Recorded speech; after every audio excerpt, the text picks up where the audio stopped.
Welcome, everyone. Welcome. This is Career Lab Wednesday.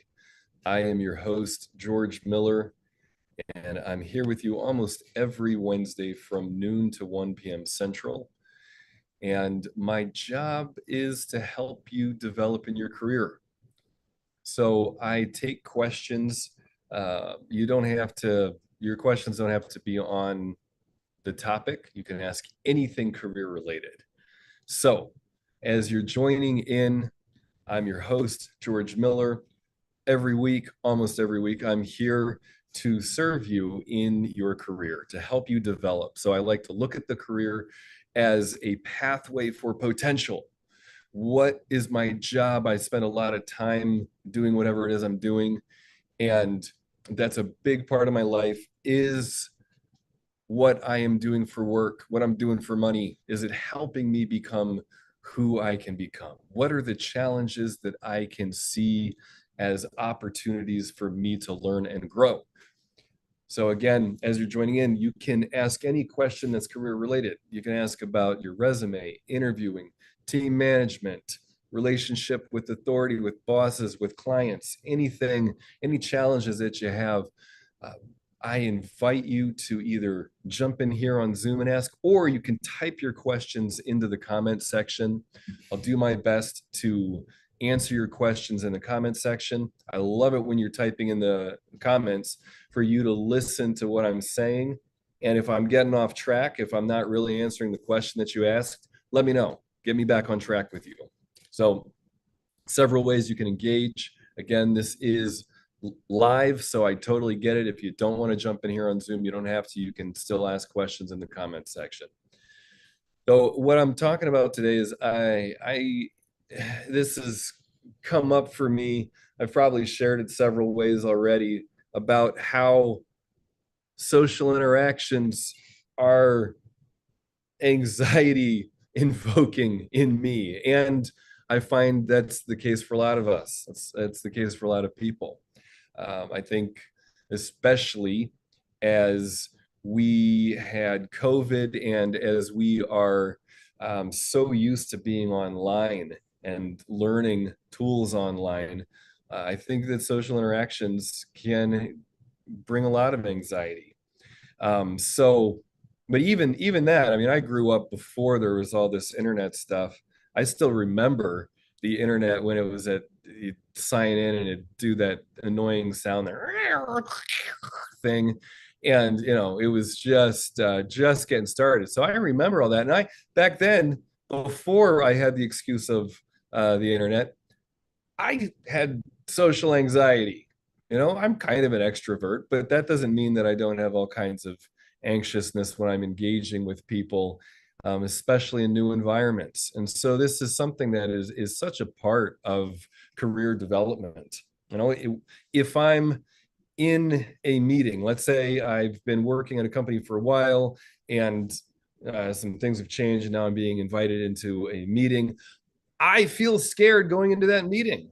You know, there's people in there that I haven't met before, and for those of you listening in who are like, oh, what do you mean you're scared? Well, maybe that's a little dramatic. Maybe that's over the top. We think about fear as being such a overwhelming thing, but it can be helpful to look at levels of fear. So I feel some sensation of fear when I'm going into a new environment. Even if it's a pretty familiar environment for me, I'm still going to have a bit of that anxiety. And so, what I work with people on is to embrace the anxiety, embrace the fear, because it's fear is the doorway through which we enter aliveness, enter play and engagement with other people. And so that's how I'm going to develop, that's how I'm going to create meaning for myself, is by actually engaging with things that do bring some anxiety. And so that it's such an important topic. So I would love any questions that people have as I'm opening up this topic. If again, you don't have to ask about something specifically with this topic. I'll probably relate it back to this, but anything that's on your heart. So as you're thinking through what you want to get from today, what questions are on your heart, I'm thinking about a client who is up against some challenges in a they're very advanced in their career. They're doing great. Uh, and they could just go through the motions and go through another 10, 15 years and retire and have a nice setup for themselves. They don't have to have any urgency. And yet they do. And yet they have an anxiousness when they're going into meetings. And it's because they care about the impact that they're making. And they see things, they see challenges that their company's not wanting to address. And so now, if they're really going to be true to who they are and all their training and their expertise, if they're going to be responsible, claiming their ability to respond in this environment, they're going to speak up and say things that are against the norm of that group. Well, that's a problem. That's a challenge, you know? And so they feel afraid to speak up and point things out that aren't working. This is a pretty common thing. I think a lot of people notice things that they think could be better, but then how do they do it in a way that really works? So I'm just throwing that out there because that's what's on my mind. But I did say that we're going to talk about networking, breaking the ice, and how we can use fear to help us engage more deeply with others. So I the other week I was in ice water down by the lake, and I had some videographers there. And I mean, it's an amazing day. It's like, whoa, the sun's coming up and I'm in my element. When I'm in the ice water, especially when it's that cold, it was like below 10 degrees Fahrenheit. Like I am afraid. And I'm just moment to moment turning that into aliveness. My senses are on, and I have to pay a lot of attention to my safety. So I'm just in the zone. And then I'm getting out of the water and I'm starting to get dressed. And the videographers are like, "Hey, is there anything you want to say?" And in that moment, I stopped friending my fear. I got afraid. I was like, "Oh no, people are watching me." Like, "Oh no, like what am I going to say here?" And instead of engaging and just saying, "Whoa, talking to this camera is actually scarier than being in the ice water." That would have been the honest thing to say. But instead of that, I started trying to sell going into ice water. I was like, "You should try this too." And I totally lost the moment.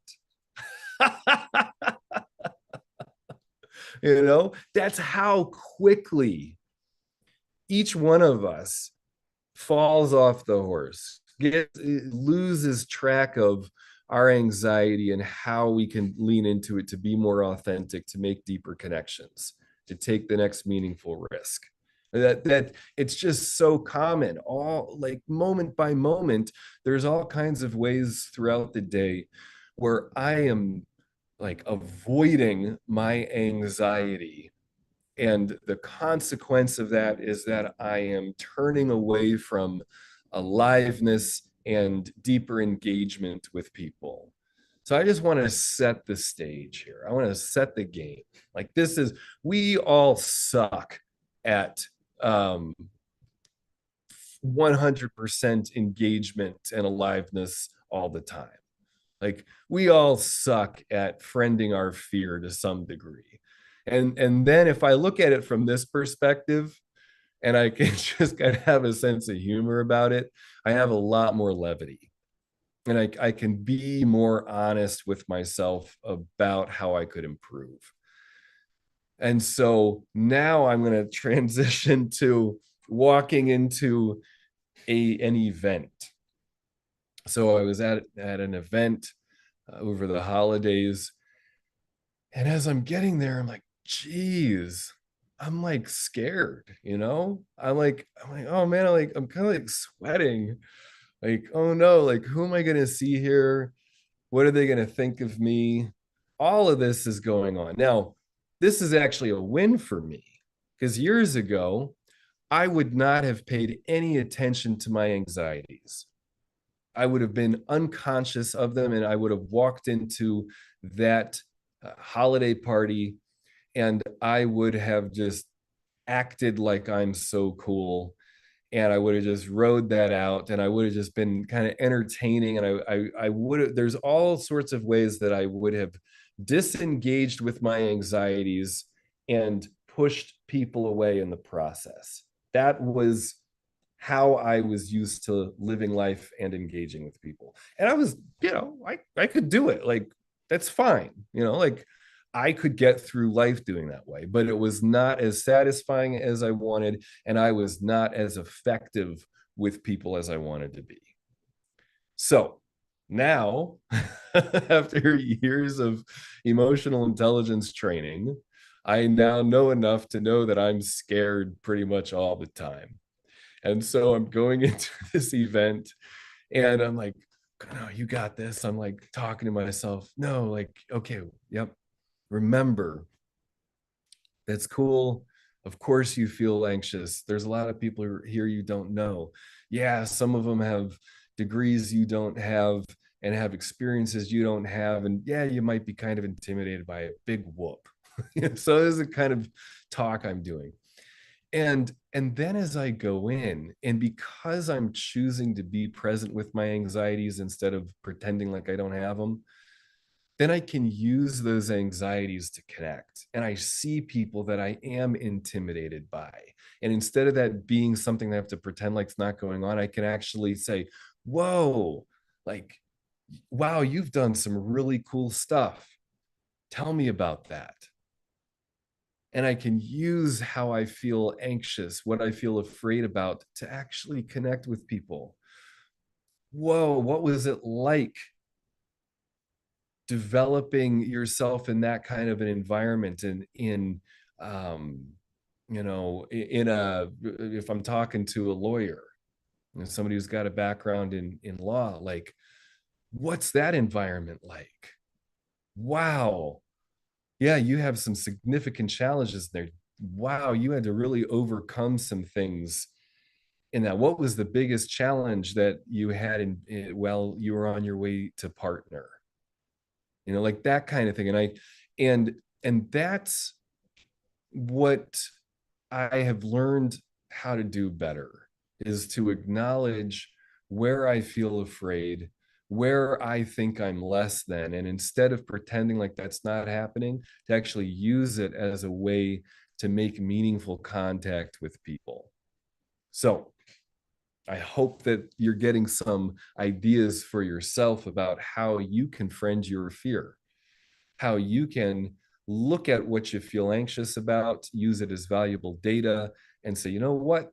This anxiety is actually a North Star that's pointing me to the direction where I want to connect. Make a list of people I'm afraid to talk to and then talk to them. And when I look at life this way, I mean, all kinds of opportunities start to open up. And so that's my invitation to you. As I'm sharing about this, I'd love to see, I need to see if I'm getting any questions here. As I'm sharing about this, think about it. Like where are the challenges that you're up against? What are the ways that you could friend your fear? And type into the comments section what it is that you're working on. Maybe it's the relationship that you have with your team. How are you doing at sharing your concerns with your team?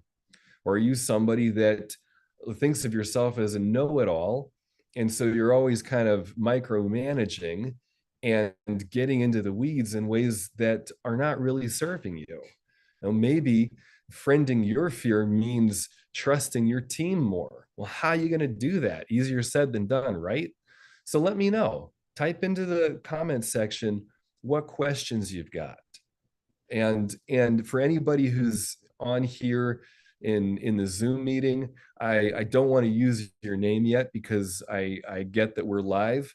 Let me know if you want to come off mute and talk. That's fine. You can also type into the chat and let me know. So again, anybody who's viewing in, let me know. How can I serve you today? What questions are on your heart? Now, let's say that you are in the job uh, job search process. A lot of people reach out to me when that's where they're at in their career. It's like, oh shoot, I know I need help, right? I'll speak a little bit about this. Most of the time, people put a lot of their anxieties and efforts into resume writing and responding to job ads. Now, you got to do that some, but most people overdo it. And so it's an inappropriate use of the anxiety. What's a better use of the anxiety tends to be, who could I connect with? Who have I worked with in the past? Who can I reach out to and say, hey, I'm looking for something. Hey, I think my company is, I think there's layoffs coming down the road. So I'm starting to look. Like, who are you going to reach out to? That tends to be a better use of anxiety, and it tends to be a little scarier.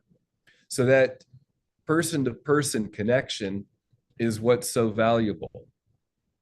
Now, I'm laughing at myself as I'm saying this because here I am on LinkedIn, and this works for me to some degree, but for everybody to know, the primary way that I get clients is through referrals. And the primary way that people get a job is through referrals. And so your network and your social and emotional intelligence skills are the most important thing in your job, in your career advancement. So I'll talk about emotional intelligence. The resume is a great place. It really highlights emotional intelligence, how I feel, how I'm regulating my feelings. When I'm going through regulating, um, you know, choosing to upregulate in some cases, choosing to downregulate in some cases. I could do a whole talk on that. So we'll have to do that another day. So on the resume, when I'm looking at what my past accomplishments have been and how to communicate those in a bottom line way, that's a challenging process. So, am I able to be present with myself and while I'm doing that? Am I able to reach out to people and say, help me with this? Okay, now that's getting into social intelligence. So emotional intelligence is what's going on inside of me, my ability to be conscious with fear, hurt, anger, sadness, and joy. The core feelings. How present can I stay while I'm having feelings? And notice I don't want to say bad feelings, negative feelings, as most people do. Even the people who I highly respect, people that I refer to in research, they often will use the term negative emotions when referring to things like sadness, hurt, and anger. That's a problem. No, these emotions are simply emotions. They're not negative or positive. I can use them in a negative way or in a positive way. And avoiding my feelings and trying to manage my feelings, that often leads to negative outcomes, but the emotions themselves are not. Emotions are incredibly powerful data. So the more that I can be present with fear, hurt, anger, sadness, joy, the more emotionally intelligent I am, and the better I am at challenging tasks like writing a resume. So can I regulate, upregulate, downregulate, and do the things I need to do in a job search? Then, when it gets into social intelligence, now in interviewing, so can I pick up social cues from people? What do I do if I think the person that is interviewing me is losing interest? Do I then start talking more, making the biggest mistake that people make in interviews, oversharing? Well, or can I have the emotional intelligence and say, I'm starting to feel scared. I think that I'm losing this person. I don't think we're on the same page. Now what am I going to do about that? You know what? I'm going to lean into that anxiety. I'm going to say, I'm concerned that I lost you somewhere. And are we on my understanding is that we're talking about this position and this is what's required in this position. I want to make sure we're on the same page. That's a useful way to use anxiety to reconnect in an interview. And that's social intelligence.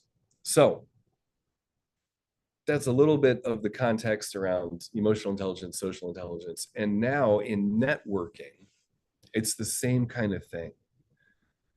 So if I think that I am losing connection with somebody that I'm talking to at an event, am I going to just excuse myself and go to another group and try to get in on that one, or am I going to ask a question, and maybe a vulnerable question, a little something like, oh, I didn't understand what you were just sharing, can you say more?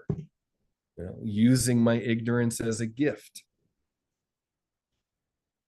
So here I'm just throwing out some ideas here. For anybody who's listening in, feel free to ask a question. Again, you don't have to ask questions about networking. If you got a question about a job that you're in and meetings that you're going to, please ask. You can type your questions into the comment section. And if you want to set up time with me, if a live stream is not the place that you want to get into a coaching conversation, I totally get it. Go ahead and set up a one-to-one with me. I'm happy to take 15, 20 minutes with you. And I'm often able to help people confirm like kind of where they're at and say, okay, I thought I was on the right track. Great. This is helpful. I can move forward. And then sometimes we develop a coaching relationship. Maybe what you're working on is something that you need more time with a coach on. So we can explore that in a one-to-one meeting. So if that's something interesting to you, check it out. Set up a time with me. And as well as if you're wanting to stay engaged with this social intelligence stuff, you can also follow me on YouTube. Subscribe to my YouTube channel. I'm posting little tidbits there as well as longer informational things about emotional intelligence. So check that out. And as we're coming up to the halfway point here, I invite you to share more and to ask some questions about where you're at, anything that's on your heart in your career. If you don't know what to share, then I think I'll start to wrap up here, and I'll be joining again next week as well. But I'll share as I'm closing out. Again, it's a real skill to just look for where I feel anxious. Learning how to do that is one of the first steps in developing from the framework that I'm talking about. So you can be looking when you are going to talk to people, you can just keep track of, this is what I felt anxious about. Hmm, this is what I felt anxious about. Just noticing that as I become more conscious of what my anxieties are, as I allow myself to see what my anxieties are, I will naturally begin course correcting and making decisions that address my anxieties. So it's a real skill to just learn to be with the discomfort. And that is one of the reasons I go into the ice water. I feel scared every time. And as I go into the water, I'm facing that fear and I'm thinking about many things in my life that I feel anxious about. You know, conversation, challenging conversations. My goodness, I've been coaching now for 11, 12 years professionally, and I feel anxious all the time about interactions that I'm having with friends, with family members. There's conversations that I avoid. You know, and so I'm always right there with my clients on this stuff. um I've and so I go into the ice water as a way for me to get a full body meditation in with my fear, and to look at, okay, my body can handle this, I can handle the ice water, I think I can handle some of these conversations that I've been avoiding. Okay, great. Now, as I have that experience in my body of withstanding the cold and actually feeling enlivened and energized by it, then I take that into my conversations. I take that into the challenging things in my life, and I find it very useful. Oh, cool! I'm seeing a question come in here. I've been feeling unfulfilled in my current roles and feel like I should be doing more. Great. I'll get to the rest of your question, but I want to start right there. So the word feel, it's a this is a word to pay a lot of attention to. So RM, thank you so much for this question. Feeling unfulfilled. See, we want to dissect that. We want to get in and see what you mean by feeling unfulfilled. There's a lot of data right there. Feeling unfulfilled. What does that mean? Because feelings are many things. We've got anxiety, frustration, giddiness, like all of that. But I want to boil it down so that we can cut to the chase. So fear, hurt, anger, sadness, joy. What do you mean feeling unfulfilled? I'm going to guess that you're feeling hurt. There's a sense of, oh, I want more. There could be more to my job than this, and I'm not getting it. Well, that brings hurt. Just like a baby is like, I want that toy and it's not in my hand. Ouch, I feel hurt. So I suspect that one of the feelings you have about unfulfillment in your roles is hurt. And I also suspect then that you've got some anger or some irritation. It's like, oh no, I want more, or there's something's not working here. I'm angry about it. And then I also suspect you're feeling afraid. Because it's like, wait, if I'm in this role and how did I get here? And something must be off. And I try these things and I'm afraid that they're not working. I'm afraid that it's the position, or I'm afraid it's me. Or so I think you've probably got fear, hurt, and anger going on when you say, I'm feeling unfulfilled. And then once we dig in to the core feelings, then I think you can get more clarity about some steps you could take. I feel like I should be doing more. So again, I think it's I'm feeling hurt that I'm not doing more. I'm feeling angry I'm not doing more. And I'm afraid that I'm not doing more. I'm afraid I'm not developing myself as fast as I could. So I work in a nonprofit social services. I've held several positions as a manager. I no longer want to pursue this any longer. I also want to work on networking and interviewing skills. Cool. Okay. RM, I took a long time to get there, but I'm trying to also include everybody who's listening in. So thank you for your patience. You say, I guess I mean I don't feel like I'm making the impact I want. Yep. So I think you're feeling afraid, hurt, and angry about it. Like you've outgrown this space. I don't feel excited. So you're not feeling joy.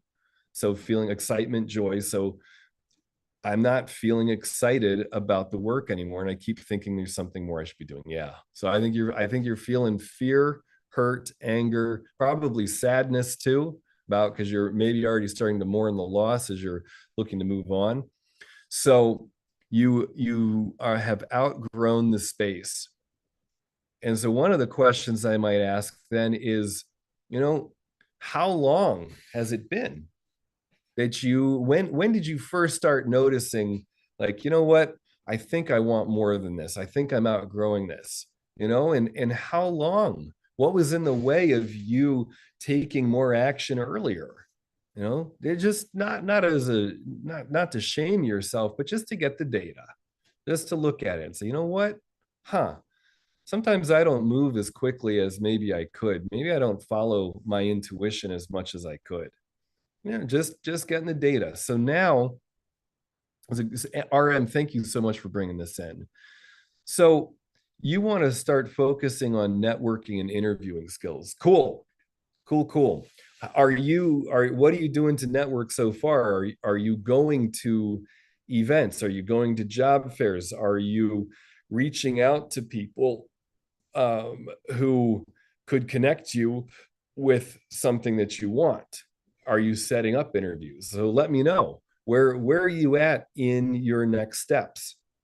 So you've been managing, you have leadership roles, and that presumably you'd be able to translate to another career.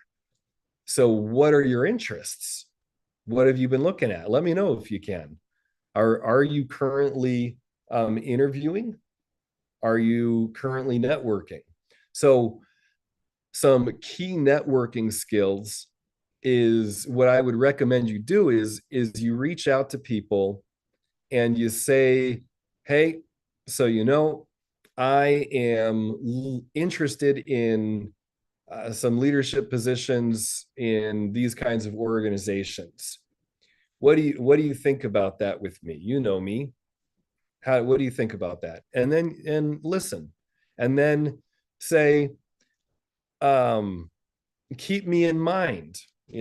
What do you know of out there that you think I might be a good fit for? And in fact, you know what? I know that sometimes it takes some time to process that. So I'll follow up with you again in a couple weeks.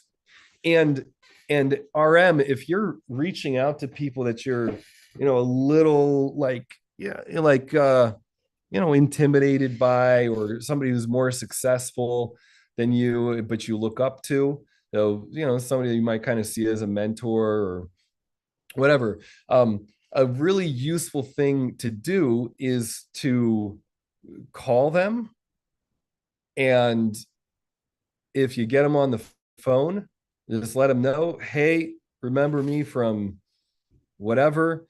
I'm looking for some roles like this. I'm looking to transition out of my current company. And I thought of you, and I thought you might have some connections, that some people uh, you would be willing to introduce me to. And, I also know that you might not think of anybody right away. So I'll follow up with you in a couple of weeks. But in the meantime, I'd love to catch up. I'd love to hear what's going on in your life. What have you been up to? It's something like that. So you really own, you're the author of this connection and you own it. You make it easy for them. You tell them what you want, you make a clear ask, and then you don't expect an answer right away. When people reach out to me and want connection to somebody in my network or whatever, or they just are like, "Hey, George, keep me in mind." Like, I don't, I'm doing whatever I'm doing that day. It's going to take me sometimes a week or two. So I'm just going through stuff to remember that I know somebody say, "Oh, you know what? I should connect those two." And then um, there's a high likelihood that I wouldn't reach back out to that person and say, "Hey, I thought of this." So there kind of more is more with me because it comes with the job I do. But a lot of people that you might be reaching out to wouldn't necessarily reach back out. So you let them know, "Hey, I'm going to reach back out to you." And so you really drive this process, RM. When you're networking, you make it happen. Let me know if this is helpful to you. I realize I haven't been very intentional about it. Yep. Okay, cool. Cool, cool, cool. I now know I need to start putting myself out there, but I struggle with how to tell my story in a way that makes sense for a career shift. RM, totally. Yep. So this is going to take practice on your part and the reaching out. Like, if you try to be perfect, you're never going to get there. It's kind of like, um if I could go into a cave and become a perfect human being and then come out and just win at everything, well, wouldn't that be great? Well, it's just not how it works. You got to integrate it. Yeah, you'll do some practice, but you're also going to be a little awkward in networking. Who cares? Nobody, like, only you kind of care. Most people don't care that much. So yeah, so start doing it. Make a list of people that you want to connect with and start calling them. And what I do is I make a phone call. If they don't pick up, I leave a text message. If it's somebody who's over the age of 40, I might leave them a voicemail. um, but if they're under 30, I pretty much don't bother. I just say, "Hey, George calling. I wanted to connect with you about this. When's a good time to talk?" Something real short like that. And you just drive it. So now, as you're struggling with how to tell your story, so again, you can practice that some. I mean, we all got iPhones or Google phones or whatever. We all have phones that record easily. So, set it up and record yourself talking and watch the recording and listen back. And you will be very uncomfortable. You will friend your fear in that moment. It will be painful, most likely. Um, I've been recording myself for years. I'm a musician, a singer, and it is usually uncomfortable. It just is what it is. So you can practice that way. And then you can also reach out to people who know you more, you're a little more comfortable with, and say, "Hey, I want some help talking about me. How do I tell my story?" So I'll give you a few pointers here. One is you want to get good at like a 30-second to 1 minute. I think 1 minute elevator pitch used to be totally acceptable, but I think even squeezing it less than that is a good idea now. And you want to get comfortable with taking 5 to 10 minutes, depending on the conversation you're having. So, in something really short, you might say, I've been a leader in nonprofit space, um, social services for 10, 15, 20 years, whatever. And I'm looking to develop my leadership skills in uh, tech or security or banking or whatever the thing is that you're looking into. You just say it like that. real fast, give, what, who you are, where you come from, what you've done, and what you're looking for. And, if you're talking to people about that, let's see, you're reaching out to somebody that might help you advance in your career and how it might make an introduction to a company that you're interested in. You could share that, like, hey, I'm interested in your company. What's it like? I'm looking for some, I think where you work might be a good place for me. I'd like to learn more. And then be quiet and listen to them.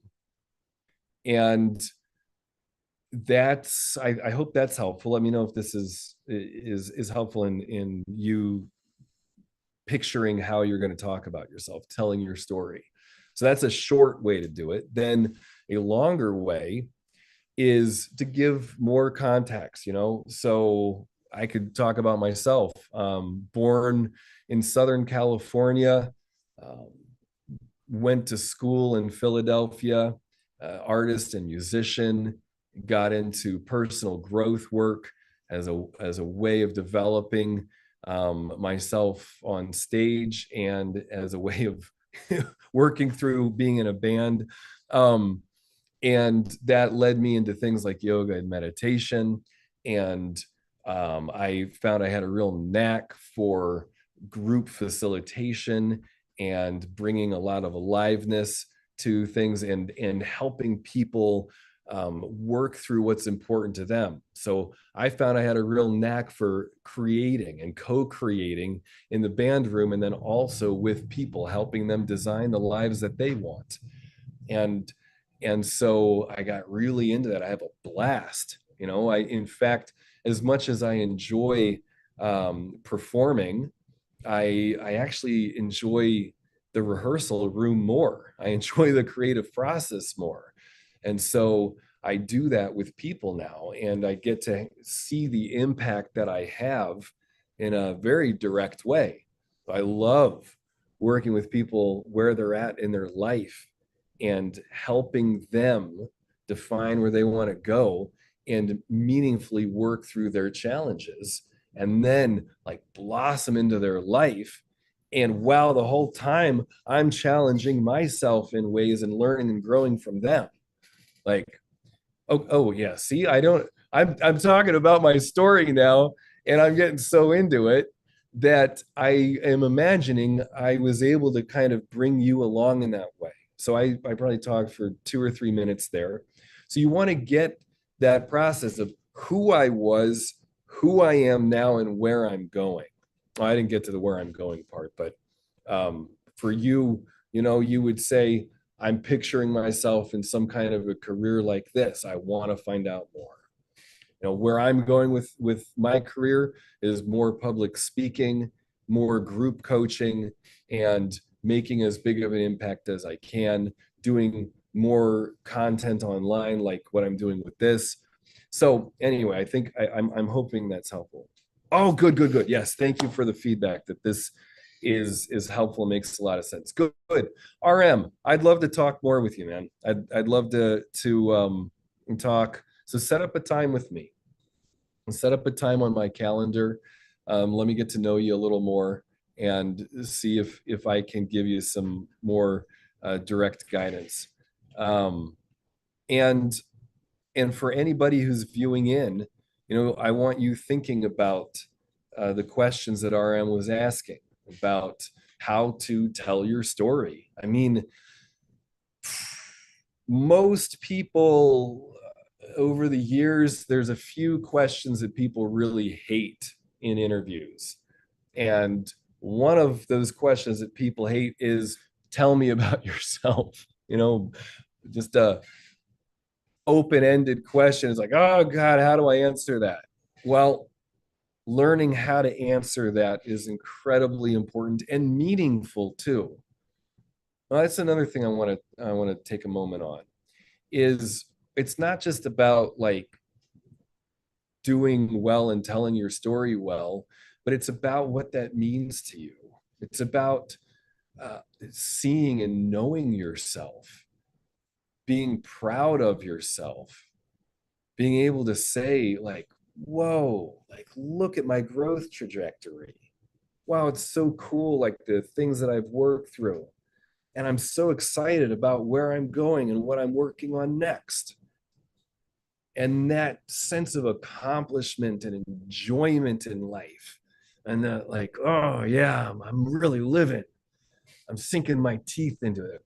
Freaking carpe diem. Like, that is so important. It's not just about that I look good or that I tell my story so I get the job, but that it's like, this is one thing I talk with my clients about is, you know what? Let's take some of the pressure off of the interview. And let's say I'm going to come out of the interview feeling good about how I did. I'm going to come out being like, dang, I did a really good job. You know what? Maybe this wasn't the position for me, but I did well in this interview. I'm proud of how I presented myself. It feels good the way that I shared about my accomplishments. And I'm really proud of how I asked questions and how I didn't try to look good. I used my ignorance about things um, to the advantage of both of us. I asked some questions and they're like, that's a great question. I don't know. Like that kind of thing. Like, wow, I'm really proud of how I had the back and forth. I never expected that I would have that much of a um, meaningful interaction with somebody in a half an hour interview. Whoa, it was like they didn't want the interview to be over and that kind of thing. So visioning into the experience that you're going to have and not having it be a pass or fail, but having it be I'm going to win at the game that I play in the interview process. So defining the game that you play and saying to myself, great, I communicated clearly, I asked intelligent questions, and I shared my successes well, and I shared some of the challenges I've had before well. And I feel really good about that. So I hope that's helpful too for everybody as you are engaging in your career, as you are perhaps interviewing, or as you are talking to people in your current company. Where's the meaningful risk you can take? What's the challenge? What's the thing you're afraid to say that's going to lead to more growth for you and the people around you? And with that, I'm going to sign off. Many blessings, everybody. Thank you for joining in. Again, I am here almost every week to answer questions and help guide you towards more meaning and fulfillment in your career. Many blessings, everybody. Take care. Look forward to talking soon. Thanks.